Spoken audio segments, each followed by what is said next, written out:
ዛሬ ማጀቢያችን ኢዮብ መኮንን ነው። ኢዮብ ይገርማል ይለናል፣ እኛም ገርሞናል። ቢጽፈው ቢነበብ ገብቶት ፊደል ቆጥሮ እሷ ላይ የዋለ ሌላው ያየው ኖሮ ፊደል ገብቶት ቋንቋ ተረድቶ የትላንትን ለሚሰማ የዛሬን ለሚያስተውል መልእክታችን ለእርሱ ነው። ደቡብ አፍሪካ በዓለም ፊት አሳፋሪ ተቃውሞ ገጥሟታል። ትላንት ከካናዳ ጋር በነበራት የዓለም ዋንጫ ጨዋታ ሙሉ የሀገሪቱ ሕዝብ ባፋናዎቹ ላይ አምጾ ሩቋን ካናዳ ሲደግፍ አምሽቷል። ባፋናዎቹ አንድ ጎል ተቆጥሮባቸው በመጨረሻው የጨዋታ ሀፍታ ከዓለም ዋንጫው ሲሰናበቱ እሰይ እንኳን መባረርን እንዲቅመሱት የሚሉ ብዙ አፍሪካዊ ድምጾች ተሰምተዋል። Across Africa, football fans are turning their backs on the team. This widespread anger is fueled by a recent wave of anti-immigration protests taking place in South Africa. የትላንቷና የዛሬው አፍሪካ ሩቅ ለሩቅ ቆመዋል። ኡቡንቱ ከተባለ ለዓለም ሕዝብ መድኃኒት የሚሆን ጥልቅ ፍልስፍና የተነሳ አስተዋይ ማህበረሰብ ምን ነክቶት እዚህ እንደደረሰ መገመት እንጂ ማወቅ አይቻልም። ጸረ ስደተኞች ሰኔ 30 ቀን 2026 ሀገር አቀፍ ተቃውሞ ለማድረግ ውጥን ወጥነዋል። ዕለቱ የመጨረሻው ቀን ነው። መጤጠሎቹ ከዛች ቀን በኋላ የሌላ ሀገር ሰው በተለይ ጥቁር ማየት አይፈልጉም። ጥቁር ሲያዩ ጥቁር አይናቸው ይቀላል አሉ። ይህን ተከትሎ በርካታ ስደተኞች ከታቀደው ሰልፍ ቀደም ብሎ ከሀገሪቱ ለመውጣት በመሯሯጥ ላይ ናቸው። በዕለቱ ምን እንደሚፈጠር አይታወቅም። የሀገሪቱ መንግስት ሁኔታውን ለመቆጣጠር ሚሊዮኖችን መድቦ የጸጥታ አካላትን አስታጥቅ ያለው ቢልም በየታክሲ ተራውና በየጎዳናው ላይ የሚነሳው አመጽና ድንገተኛ ጥቃት የሀገሪቱ መንግስት ታምኖ ለመቆየት በቂ ዋስትና አይሆንም። በደርባንና ሌሎች ዋና ዋና ከተሞች በሚገኙ የእርዳታና የስደተኞች ጊዜያዊ መጠለያ ማዕከላት ውስጥ እጅግ በርካታ ህዝብ ወደ ሀገራቸው የሚመልሳቸውን አውቶቡስ ለመጠበቅ ረጅም ሰልፎች ይዘው ሲጠብቁ ታይተዋል። የሁሉም ሩጫ ሰኔ 30 ሳትደርስ ያቺን ምድር ጥሎ መውጣት ነው። The priority for many people here is to get onto a bus that will get them out of South Africa before the end of the month on Tuesday. ዘመቻው ያነጣጠረው ህጋዊ ፍቃድ የሌላቸው ስደተኞች ላይ ነው ቢባልም ባህላዊ መሳሪያ የታጠቁ ቡድኖች በደቡብ በአፍሪካውያን ስደተኞች ላይ የሚያደርጉት ወከባና ጥቃት ነገሩን ለመጤው በመላ አስፈሪ አድርጎታል። ዛሬ ረጅም ዓመታትን ብዙ ዘመናትን ወደ ኋላ እንመለሳለን።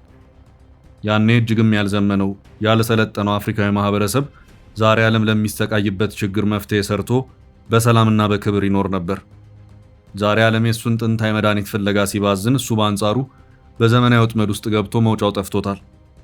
ኢዮብ መኮንን እንዳለው ስንቱን ትልቅ ችግር ሲፈታ የኖረ ስንቱን ትልቅ ችግር ሲፈታ የኖረ ከሱ አልፎ ለሌሎች ዘዴን የቀመረ ቀላል ነገር ገጥሞት ሲከዳው ብልሃቱ በታናሹ ምክር ከሐሳብ ከጭንቀቱ ሲወጣ ማየቱ ይገርማል፣ ይደንቃል። በታናሹ ምክር ከሐሳብ ከጭንቀቱ ሲወጣ ማየቱ ይገርማል። ኡቡንቱ ሩቁ ደቡብ አፍሪካ ውልደትና ሞቱ በቴክኖሎጂ ልዕቀት በግለኝነት ወይም ኢንዲቪጁዋሊዝምና በከረረ የውድድር ስነ ልቦና በተሞላው በዛሬው ዘመናዊ ዓለም ውስጥ የሰዎች ትስስርና እርስ በርስ የመደጋገፍ እሴት እየደበዘዘ መጥቷል። ደግነት ብርቅ ሆኗል። መጠያየቅ የትላንት ትውስታ እየሆነ ነው። ዘንድሮ ዘመናዊነት ነው። ዘመናዊነት ግለኝነት ይበዛዋል።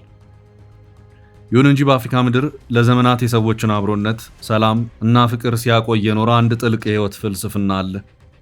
እርሱም ኡቡንቱ ነው። ኡቡንቱ ሰብአዊነት፣ ኡቡንቱ ከሰው ጋር ሰው መሆን ነው። በአህጉሪቱ ስር ከሰደዱ ጥንታውያን እሴቶች የሚቀዳ የሰው ልጅ ክብርና ማህበራዊ ትስስር ከማንኛውም ቁሳዊ ሀብት በላይ የሚያስቀድም ፍልስፍና ነው። ዛሬ የኡቡንቱን ጥልቅ ትርጉም፣ ታሪካዊና ባህላዊ መሰረቶች፣ በፖለቲካዊ እርቆች ላይ የነበረውን ሚናና ዘመናዊ ነኝ ለሚለው የዘንድሮ ሰው የሚሰጠውን ጥቅም እንመለከታለን። አብራችሁን ቆዩ። ካንጋሮ ሪል ስቴት በወለል አንድ ቤት ብቻ የሆኑ G+4 አፓርትመንት ከቦሌ በ5 ደቂቃ ርቀት በምትገኘው ቦሌ ቡልቡላ ቀረበ። ግንባታቸው 70% የደረሰና በአንድ ዓመት የሚረከቧቸውን ባለ 2 መኝታ 107 ካሬ 4 ሚሊዮን 30% ቅድመ ክፍያና በ13.6 ሚሊዮን ብር ሙሉ ክፍያ እንዲሁም ባለ 3 መኝታ 130 ካሬ 4.7 ሚሊዮን 30% ቅድመ ክፍያና በ15.6 ሚሊዮን እስከ 16.3 ሚሊዮን ብር ሙሉ ክፍያ የራሱ ያድርጉ። ካንጋሮ ሪል ስቴት ለ50 ዓመታት በስኬታማ የቢዝነስ እንቅስቃሴዎች የሚታወቀው ግዙፍ የካንጋሮ ኢንዱስትሪያልስ እህት ኩባንያ ነው። ለበለጠ መረጃ 0964 25 29 ይደውሉ። Ubuntu essential on my inness, on my enemy. የዛሬን አድርገውና ኡቡንቱ የሚለው ቃል የመጣው ከደቡብ አፍሪካ የባንቱ ቋንቋዎች ቤተሰብ በተለይም ከዙሉና ኮሳ ቋንቋዎች ሲሆን በቀጥታ ሲተረጎም ሰብአዊነት ወይም ለሌሎች ማሰብ humanity towards others ማለት ነው። ዙሎች አንድ ታዋቂ አባባል አላቸው። ቋንቋው ለምላሳችን ካልከበደው እስቲ እንዲህ እንሞክረው። ኡሙንቱ ንጉሙንቱ ንጋባንቱ። መቼም የቋንቋ ነገር ለማይሰማው ባዳ ነው። ይልቅ ትርጉሙን ካላችሁ አንድ ሰው የሚሆነው በሌሎች ሰዎች አማካይነት ነው ወይም በተለመደ እንግሊዘኛ ፍቺ I am because we are ማለት ነው። በምዕራባውያን ፍልስፍና በተለይም በታዋቂው ፈላስፋ ሬኔ ዴካርት አስባለሁ ስለዚህ አለው I think therefore I am በሚለው መርህ የግለሰቡ ነፃነትና አስተሳሰብ ላይ ትኩረት ሲደረግ በኡቡንቱ እይታ ግን የአንድ ሰው ህልውና ክብርና ደስታ ሙሉ የሚሆነው ከማህበረሰቡ ጋር ባለው ትስስር ብቻ ነው። እኔ ብቻዬን ሙሉ ልሆን አልችልም። የእኔ መኖር ማደግና መደሰት ከሌላ ወንድሜ ወይም እህቴ ህይወት ጋር የተሳሰረ ነው የሚል ስር የሰደደ እምነት ነው። ይህ በደቡብ አፍሪካዎቹ ማህፀን ውስጥ ለረጅም ዓመታት የቆየ ፍልስፍና ዛሬ ግብአቱ ተፈጽሞ እኔ ያለሁት አንተ ስላለህ ነው የሚለው ሐሳብ እኔ የምኖረው አንተ ስትጠፋ ነው በሚል ተተክቷል።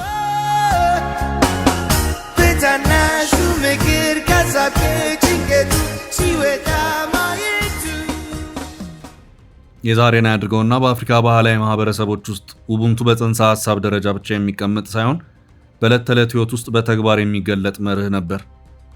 በኡቡንቱ ባህል ውስጥ ማንኛውም መንገደኛ ወይም እንግዳ ባዕድ ተደርጎ አይታይም። አንድ እንግዳ ወደ መንደር ሲመጣ ያለምንም ቅድመ ሁኔታ መጠለያ፣ ምግብና ፍቅር ይሰጠዋል። የሌላው ሰው ስቃይ፣ ረሃብ ወይም ችግር የማህበረሰቡ ሁሉ ችግር ተደርጎ ይወሰዳል።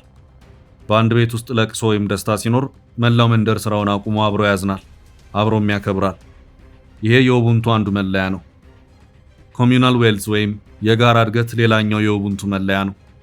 ቁሳዊ ሀብት የሚለካው በአንድ ግለሰብ የባንክ አካውንት ወይም ንብረት ሳይሆን ያ ግለሰብ ማህበረሰቡን ምን ያህል መደገፍና መመገብ መቻሉ ላይ ነው።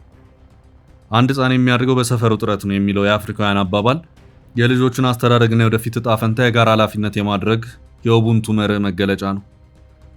በኡቡንቱ ባህላዊ አስተዳደር ስርዓት ውስጥ ውሳኔዎች የሚስተናገዱት በአብላጫ ድምፅ ሰዎችን በማግለል ሳይሆን ሁሉም ወገኖች ተነጋግረውና ተስማምተው ውሳኔ ላይ እስኪደርሱ ድረስ በሚደረግ ረጅም የውይይት ሂደት ነው።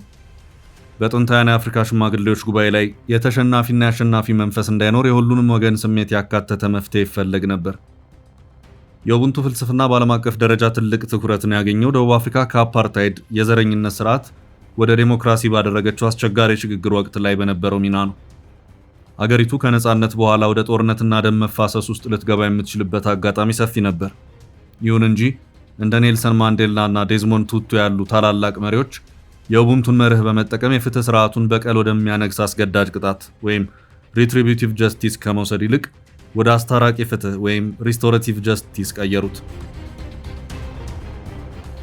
ዴዝሞንድ ቱቱ ስለ ኡቡንቱ ሲያብራሩ እንዲህ ብለው ነበር። ኡቡንቱ ያለው ሰው ለሌሎች ክፍትና ዝግጁ ነው። በሌሎች ስኬት አይቀናም። ምክንያቱም እርሱ ራሱ የላቀ ማህበረሰብ አካል መሆኑን ስለሚያውቅ በሌሎች መናቅ ወይም መበደል የሱንም ክብር እንደሚቀንስ ይረዳል።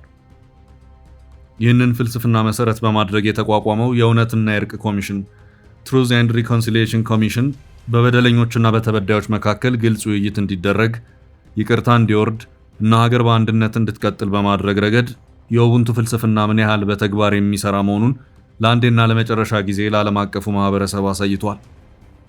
ምንም እንኳን ኡቡንቱ እጅግ ውብና ሰብአዊ ፍልስፍና ቢሆንም በአንዳንድ ምሁራን ዘንድ ትችቶች ይሰነዘሩበታል።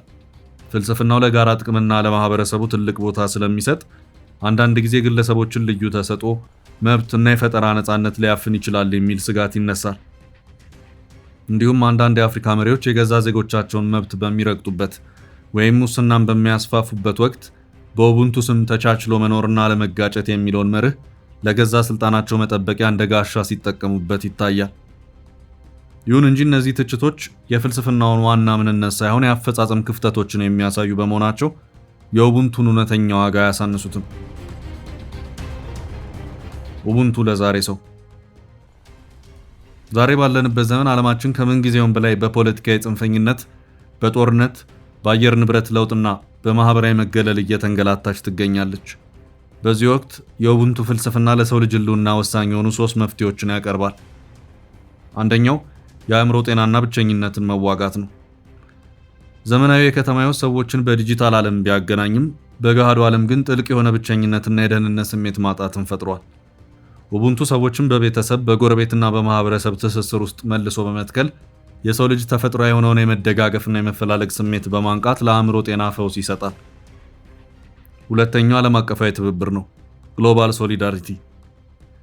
እንደ ወረርሽኞችና የአየር ንብረት ለውጥ ያሉ ዓለም አቀፍ ቀውሶች በአንድ ሀገር ጥረት ብቻ ሊፈቱ አይችሉም።